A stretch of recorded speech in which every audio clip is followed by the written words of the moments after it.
It was 2 in the morning when I woke up thirsty. My throat felt dry, but it wasn't just that. Something was off. You know that strange chill in your chest when your body senses danger before your mind catches up. That's what I felt. I sat up slowly, letting my feet touch the cold floor, wincing as pain shot through my knees. I've gotten used to these aches at 71, but that night they felt heavier. Like my bones were trying to warn me. I reached for my slippers, cheap ones my grandson Ethan gave me last Christmas. They're just slippers. Grandma. He'd shrugged when I looked at them a little too long. He's 14, taller than me now, already acting like he's 25. I smiled, remembering that moment.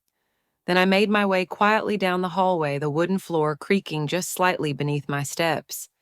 Their house was always too quiet at night, a kind of silence that doesn't comfort you, just makes you feel like you don't belong. I was just going to the kitchen to get some water, nothing more. But then I heard them, voices, low tense, coming from the living room. I froze near the staircase, heart pounding so loudly I could hear it in my ears. It was Lisa, my daughter, and her husband, Eric. I shouldn't have listened. I know that. But when you hear your name in a conversation you weren't supposed to hear, something inside you stops breathing. "We can't keep doing this," Eric said. "We're drowning in debt. And your mom, she's not going to last much longer anyway." I stood there, paralyzed, and then came the sentence that would change everything. "Maybe it's time we help things along." I didn't cry. I didn't gasp. I just backed away, slowly holding my breath. That was the moment I knew I wasn't safe here. Not anymore. People always say when you get older, memories start to speak louder than the present. I've come to learn that's true. Even now, I can still smell the old books in my second grade classroom, hear the laughter of children I once taught, see the chalk dust on my hands. I spent 30 years shaping little minds, thinking the hardest part of my life had already passed. But nothing prepared me for the pain that comes from someone you love turning into a stranger. Lisa was my only child. I had her when I was 32 after years of infertility and heartbreak. She was my miracle baby. I still remember the first time I held her tiny red crying like she had something urgent to say to the world. I swore then I'd never let anything hurt her, and for years I didn't. I worked 2 jobs after Thomas, her father, passed away when she was 9. I became mother, father, and everything in between. She was quiet but bright always at the top of her class. I was so proud when she got into nursing school. She said she wanted to help people heal them. I thought maybe all my sacrifices meant something. Then came Eric. I met him when she brought him home during her last year of college. He was clean-cut, polite, and always saying the right thing, but something in his smile felt rehearsed. Still, I kept my mouth shut. She loved him. That was enough. They got married right after graduation, bought a house in Maplewood, had 2 kids, Ethan and Ava. I visited often, especially after I retired. At first, it felt warm, natural, but slowly things shifted. The conversations got shorter. Lisa got busier. Eric would sit through dinner with one eye on his phone. Even the grandkids treated me like a guest in their lives, polite, distracted, distant. Then last year I had a small heart scare. Nothing dramatic, just a warning. The doctor said I should avoid being alone too much. Lisa insisted I move in. "I'm a nurse, Mom." "It just makes sense," she said. "You'll be safer with us." I wanted to believe her. So I packed a few boxes and left my little house in Rose Hill, the home Thomas and I had built, and moved into their guest room, which used to be Eric's office. I thought it would bring us closer. I imagined quiet mornings together, helping with dinner, maybe watching Ava's school recitals. But what I found was different. Lisa managed my medication like she was clocking in for work. Eric barely spoke to me unless it was about the thermostat or grocery bills. The kids, Ethan and Ava, were always somewhere else, either online or just emotionally gone. No one asked how I was adjusting. No one asked if I missed my home. I started to feel like a burden wearing a name tag that said Mom. Sometimes I'd try to help fold laundry, clean the fridge off her to pitch in for groceries. Lisa always waved me off. "You're retired, Mom. Just rest." So I did. I rested. And as I sat in that small room each night listening to them laugh from the kitchen without me, I realized something heartbreaking. Even with my name on the mailbox, even with my slippers by the door, I was already disappearing in this house. 3. It's never the big betrayals that break you first. It's the little ones, the slats so small, you almost feel silly noticing. But I noticed, like when Lisa started locking the medicine cabinet, she said it was for safety because the grandkids were getting curious, but it had never been locked before, not when they were toddlers, not when they were in and out of the guest room for snacks or hugs. Only after I moved in. Then there was the thermostat. One morning I woke up freezing. I went to adjust it, but it blinked a code I didn't know.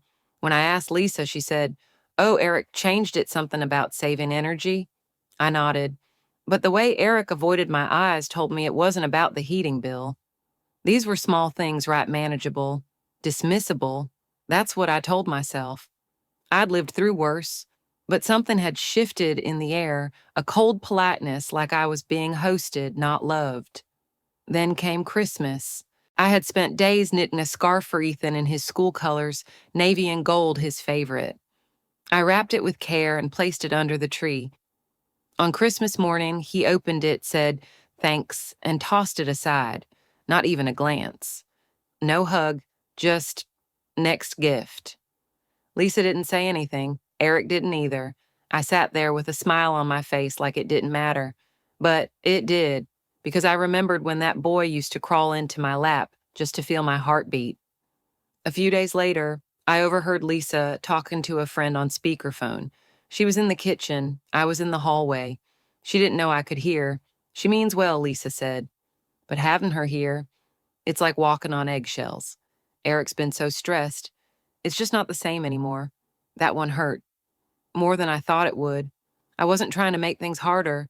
I was just trying to still belong. After that, I started shrinking, quietly. I'd wait until everyone went to bed to make my tea.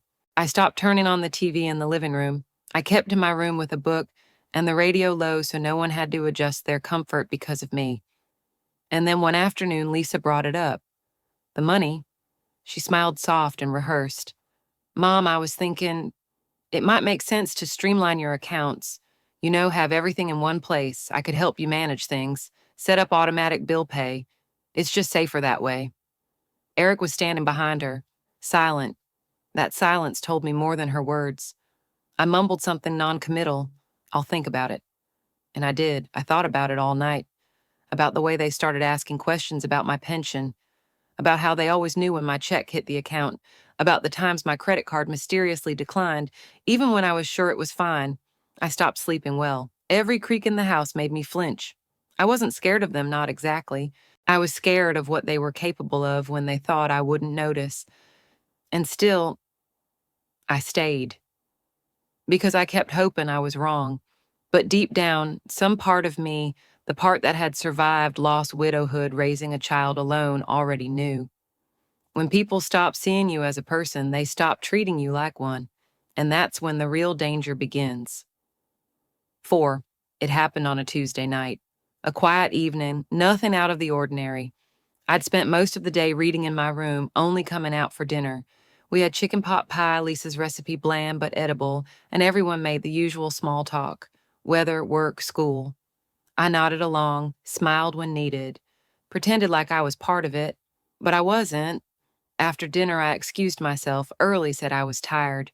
Truth was, I just wanted to be alone. I curled up under the quilt my late husband and I had bought on our trip to Maine 20 years ago. That quilt had outlasted him, outlasted our old house, outlasted most of what I once called home. I thought maybe it could outlast this too. It was just past midnight when I woke up, not to a sound but to a feeling. You know that sensation when the air changes in a room, when something's wrong but you can't name it yet. I sat up, slowly slipped on my slippers, and opened my bedroom door. The house was quiet, too quiet. No hum from the fridge, no creaks in the walls, just stillness. And then voices, low, urgent, coming from the kitchen. I crept down the hallway barefoot on the wood floors, heart pounding in my chest like I was trespassing in my own home. I stopped just short of the kitchen and leaned in, keeping to the shadows. Lisa's voice was the first I heard. "She's getting more suspicious," she whispered.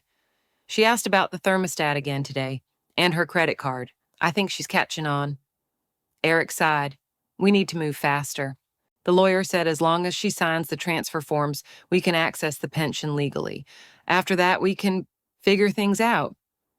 Figure things out. Lisa lowered her voice even more. Maybe we offer her a place in that retirement facility, make it sound like a luxury move. Sell it as independence. Eric chuckled. Independence. More like isolation. That laugh, soft, cruel, cut through me like glass. I felt my knees weaken. I gripped the door frame to keep from sliding to the floor. Lisa continued, if she refuses again, we push harder. Play the stress card. Tell her it's affecting Ethan. That she's making us miserable. And if that doesn't work, Eric asked. There was a pause. Then Lisa said, then maybe we stop pretending. If she won't give us access, she doesn't belong here. Period. I backed away, heart slamming against my ribs. My own daughter, plotting to send me away, planning how to drain my life's work like it was a checking account. And the worst part, they weren't angry, they weren't desperate. They were calm, strategic, smiling. I made it back to my room without making a sound, closed the door, locked it, and sank onto the edge of the bed, hands trembling in my lap. There were no tears, not yet, only clarity, the kind that slices clean through denial and leaves nothing behind but truth. They didn't love me, not anymore. I was a burden, a puzzle to solve, a financial obstacle. I stayed up the rest of the night staring at the ceiling, thinking about every moment that led to this. The scarf at Christmas, the locked thermostat, the questions about my money, all of it. It was never just stress or miscommunication. It was a plan, a slow, deliberate erasure. By dawn, I had made my decision, not out of revenge, not even out of anger, but because I refused to let the last chapter of my life be written by people who only saw my worth in dollars. I got dressed, packed a small overnight bag, not everything just what mattered. My wedding ring, a stack of old letters, my late husband's pocket watch, the photo of Lisa as a little girl, back when she used to draw me pictures and tell me I was her best friend. I left the scarf I'd made for Ethan folded neatly on the bed. I walked past their bedroom with quiet steps. I didn't look in. I didn't need to. By the time the sun rose over the driveway, I had already called a cab. I gave the driver an address I hadn't said out loud in years, a friend's house out of state, someone who still called me family without asking for bank statements. As we pulled away from the house, I didn't cry, but I also didn't look back, because some goodbyes aren't bitter, they're necessary. 5. I didn't stop running until I reached Helen's porch. Helen Sanders had been my best friend for over 30 years. We'd taught at the same elementary school, raised our daughters together, and buried our husbands within a year of each other. She opened the door in a worn bathrobe, and before I could say a word, she pulled me into a hug. I knew something was wrong, she whispered. I collapsed on her couch and told her everything. Every word I'd heard, every chill I felt. Every time Lisa looked at me lately, like I was more burden than mother, Helen didn't doubt me for a second. She made me chamomile tea, tucked a quilt over my knees, and helped me think clearly. We decided not to call the police right away. Not without evidence. They'll say you misunderstood, Dorothy. That you're old, confused. Dramatic. Helen said. She was right. They always use age as a shield to silence us. So I came up with a plan. I'd go back. Pretend everything was normal. But this time, I'd be watching them. And recording. The next morning, Helen drove me to the ER. I told the nurses I had a dizzy spell and that I may have wandered off during the night due to temporary confusion. I played the part, frail, forgetful, and just like that, Lisa was there clutching my hand like the perfect daughter. I thought we lost you, she sobbed. Thank God you're okay. Lies, all of it. But I nodded and I let her take me home. From that moment on, I recorded everything. I bought a voice recorder and hid it inside the lining of my cardigan. I pressed record every time Eric entered the room. I kept a backup USB in a fake pill bottle and another in a Ziploc buried in the garden, just in case. Lisa had changed, or maybe I was just finally seeing her for who she'd become. One evening, she sat by my bedside with a soft smile. You've had a hard week, Mom. I think it's time we talk about transferring your medical proxy, in case anything happens. I stared at her. To who, to me, she said quickly. It's just easier that way. I said I'd think about it, but inside my hands were already clenched. She wanted full control over my health, over everything. A week later, Eric brought me tea, chamomile just like Helen used to make. I waited until he left, then poured it into a houseplant. That plant died by morning. That same night, I finally got what I needed. Eric had just come back from the pharmacy. I sat quietly in the living room knitting. He didn't see the little red light blinking under my shawl. I got the pills, he said in a hushed tone to Lisa, the one that won't show on autopsy unless they dig really deep. You sure you can slip it into her meds? Lisa's voice trembled. What if she knows she doesn't? She's slipping already. She can't even remember where she put her slippers yesterday. They laughed, and I felt something inside me break, not with grief, but with resolve. That was the moment I stopped being afraid. Later that night, I went to the bathroom, locked the door, and transferred the audio files to my phone. I sent them straight to Helen and then to a lawyer. I'd quietly contacted Richard Cole, a retired litigator who now helped seniors with estate protection. We'd met a few years ago when I'd attended one of his free seminars at the library. He remembered me. I'm going to need more than just one recording, he said, but this is a start. So I kept recording, Lisa trying to get me to sign new documents, Eric reminding her to act sweet when social workers checked in. I even recorded myself each night, narrating what had happened that day in case something ever did. Then came the visit from Adult Protective Services. Apparently, Lisa had reported that I was confused and possibly a danger to myself. It was their way of preemptively discrediting me, but I stayed calm. I offered the social worker tea. I smiled. I answered every question clearly. I even joked about my Sudoku addiction. When she left, she said, "You seem sharper than half the folks I've talked to this week." Inside, I was shaken, but I kept it together. Finally, with enough tapes, screenshots of texts and notes I'd taken while pretending to nap on the couch, I met Richard and Helen in secret. "We're ready," he said. "Next step is confronting them with backup." I nodded, holding the USB drive like it was the key to my life. I wasn't just an old woman anymore. I was a mother on a mission, and I was going to take back my dignity one recording at a time. 6. The day of reckoning began like any other. I made breakfast oatmeal with cinnamon just the way Lisa liked it growing up. She didn't touch it. She barely looked at me anymore, but I kept smiling. By that point, I had it all: 5 audio recordings, 2 hidden camera clips Richard helped install with Detective Amanda Brooks, and a statement of intent drafted in case anything went wrong. Amanda had reviewed everything. Her words were clipped professional, but I caught the flicker of anger in her eyes. "They're not just neglectful," she said. "They're planning a homicide. We'll get them." We set the trap for a Tuesday morning. Lisa had been pushing harder for me to relax more and let her handle my medications.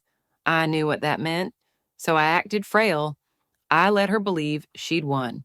And then I made sure the tiny pin camera was fully charged and hidden behind the bookshelf in the kitchen. Eric came home late the night before, reeking of cigarette smoke and whispered nerves. I heard them arguing behind their bedroom door. "She's not taking it fast enough," Eric hissed. Lisa sounded tired. "Maybe we wait a few more weeks." "No," he snapped. "We need her out. You want the debt gone, you want the house." That was it. The next morning, Lisa brought me a cup of tea, same chamomile blend, only this time I didn't dump it into the plant. I held it, watched her eyes carefully. "What's this?" I asked, voice light. "Oh, just something to help you sleep, Mom." I took a sip, barely wet my lips. Then I pressed the small panic button Amanda had given me. It looked like a medical alert device, but it sent a silent alarm straight to the detective and her team waiting in a van outside. Within 90 seconds, there was a knock. Lisa opened the door. Amanda stepped in badge, followed by 2 uniformed officers, Lisa Bennett, Eric Bennett. "We have a warrant to search the premises and seize medical supplies." Eric bolted. He didn't make it past the front porch. 2 officers tackled him into the flower bed I planted last spring. Lisa froze, pale, mouth open, hands trembling. I stayed seated, cradling the teacup like nothing had happened. Amanda walked over to me. "Dorothy, you okay?" I nodded. "It's time." She helped me up, and I led them to the stash of evidence: USB drives, audio tapes, the tiny container of crushed pills Lisa had tried to label as a supplement. Everything. Richard arrived shortly after. He handed Lisa a copy of my new will. "I've removed both your names," I told her calmly. "Everything is going to a nonprofit supporting elderly victims of abuse." She tried to speak. Tears welled in her eyes. "Mom, No," I interrupted. "You don't get to call me that anymore." Eric was already in cuffs. Lisa wasn't far behind. As they were escorted out, I felt a strange stillness. Not joy, not triumph, just quiet, like the noise that had taken up residence in my chest for months had finally packed up and left. I walked into the kitchen, picked up the teacup, and poured its contents down the sink. Amanda turned to me. "You were brave." "No," I replied. "I was just tired of waiting to die." 7. It's been 11 months since that morning. I moved back to my little house in Rose Hill. It still smells like old wood and lilacs in spring. The wallpaper's peeling in places and the heater's loud at night, but it's mine. It's safe. The garden had gone wild during my absence, so I spent weeks bringing it back to life. Roses, snapdragons, basil, and sunflowers. Something about seeing things grow again made it easier to believe I still could too. I started volunteering at the community center, teaching watercolor to seniors every Tuesday morning. We laugh a lot. Sometimes we cry too. One woman painted a stormy sea for 3 weeks straight. Then one day she painted a sunrise. No one said a word. We just nodded. We understood. Lisa wrote me a letter from prison last month. It said, "I'm sorry. I lost myself. I lost you.